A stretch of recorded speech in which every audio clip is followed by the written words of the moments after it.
with all the controversy around professional cycling and performance enhancement drugs, triathlon's been very lucky since its inception. Yeah.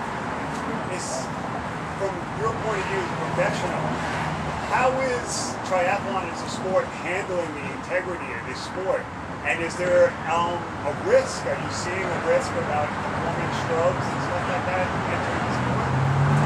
Well, yeah, I mean, you look at cycling and it seems like every pro cyclist is on drugs. And I feel like triathlon's a pretty clean sport for the most part.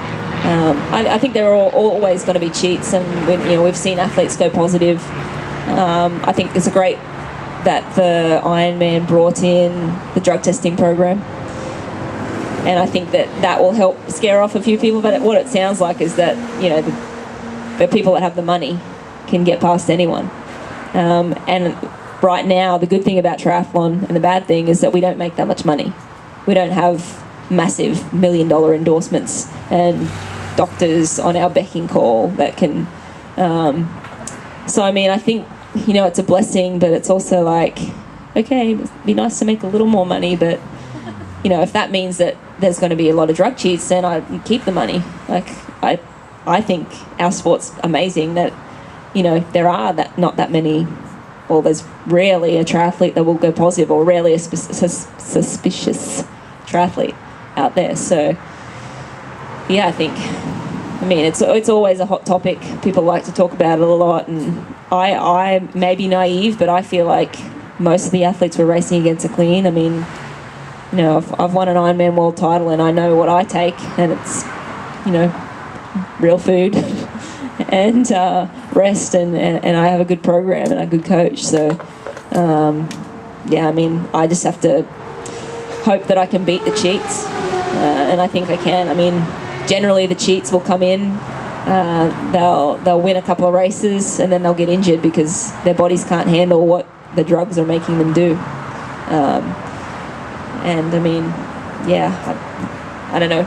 Hopefully, the drug testing procedures are getting better, and I feel like they are always getting better. But if you're someone like, I don't know, Lance, then you've got access to whatever you need whenever you need it, and it's cutting edge. When you're leading the run, are you giving splits to the people who are behind you, the people who are watching the lead? And would you ever shut down your pace, increase the victory, or to get pushed? Never. I never give, my competitors splits. Well, like, you're only 2 minutes back, you can catch me. No, I don't do that. Are you giving splits? Am I given? No, yes, yeah. Normally in Kona there's a leaderboard. And yeah, on the bike they bunny hop the whole way and they'll give you splits. But there are a ton of races where you'll be running along and random people, like they'll say, oh, you're 3 minutes down, the next person's 5 minutes, the next person's 1:20. So you don't ever know what the hell's going on out there, and I mostly try and, unless I know my coach is there or I know somebody who is reliable on the sideline somewhere, then I try not to really listen. And then obviously there's some races where there's out and backs, and I can clock my own split on the next girl. But and in terms of shutting it down, no, I never shut it down. I'm always testing myself. As I said earlier, I go into a race, it's a test of my fitness, and I want to see where I'm at and what I need to work on. And I like to run fast. That's my thing. I really like to see at the end of the day I've run whatever. I like to break course records on the run. I like to, even if I'm winning by 5 minutes, 10 minutes, I don't care. I want to see how fast I can run, and that's how I race from start to finish. I don't like to shut it down, because then, you cross the line, and then 10 years down the track, you're like, I wonder what I could have run on that day. So I know that, okay, I gave it my all, and that's what I had. You mentioned that you do around 6 runs a week and 20 miles of biking. So I just got intrigued. What is like the average training week for Ironman look like from Monday to Sunday? In terms of what do I do every day of the week? Yeah. Yeah, normally I have an easy Monday session. I'll normally do a swim and maybe a ride. And then Tuesdays, I'll do some time trials on the bike in the morning, maybe 2.5 hours worth of bike riding, maybe 3. Swim after that, and then I'll do another ride in the afternoon, usually hill repeats, and then I'll run off the bike. Wednesday is usually a hard run day, so some sort of quality run in the morning, swim, another run in the afternoon. Thursday, aerobic day, so maybe 3 to 4 hours on the bike, 50-minute run, easy swim. Friday, changes. Sometimes it might be another time trial on the bike, or maybe a bit of a bike run session and a swim, easier swim. Saturday, long bike, maybe a little bit of, depending on how I'm feeling, maybe some work at the end of the bike and an easy run off. Sunday, long run or a quality run, and swim Sunday afternoon. That's the plan. My coach, don't tell my coach. Might have to cut that from the camera. My coach will kill me. Other than triathlon, what are your interests? I don't have any time.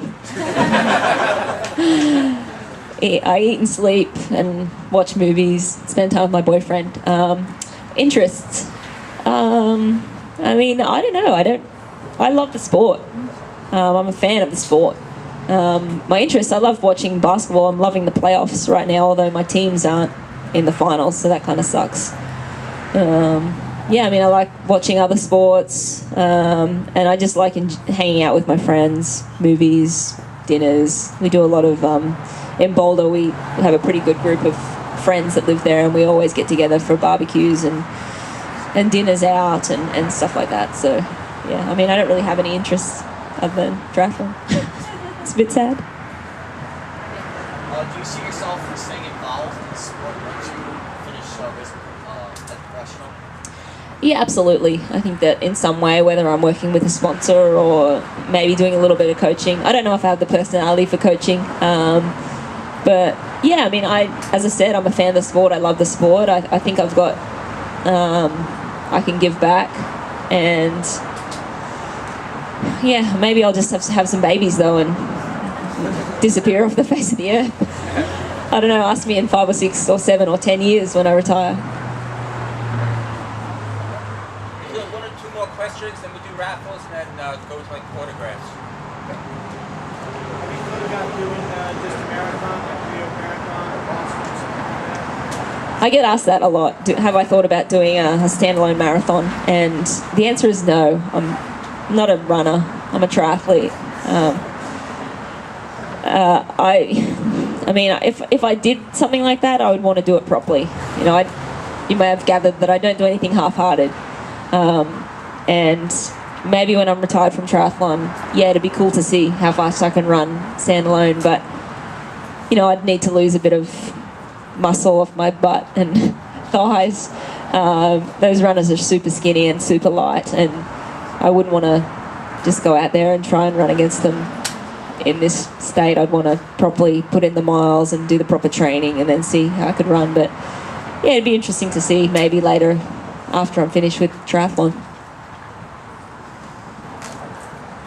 Thanks for coming out, everyone.